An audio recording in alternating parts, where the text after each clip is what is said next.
आमच्या जीवनावरती मोकळे कर, रात्री तुझ्या चरणामध्ये बसण्यासाठी आणि सकाळ तुझ्याकडे येण्यासाठी आमचं सहाय्य कर.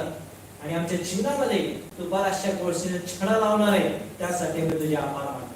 येशूच्या नावामध्ये प्रार्थना केली म्हणतो आहे, आमेन. आज तुम्ही 7 लोक आणि झूमवर जे असलेले होते लोक, तुमच्या जीवनामध्ये ज्या गोष्टी आहेत ज्याचा छडा लागत नाहीये, त्याचा शेवट होत नाही, परत एकदा वाचते वचन.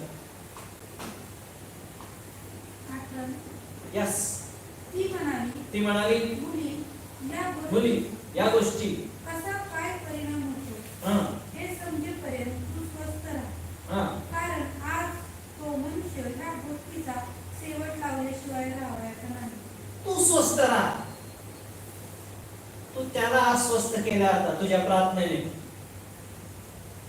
ज्यावेळेस तुम्ही स्वस्थ राहणार,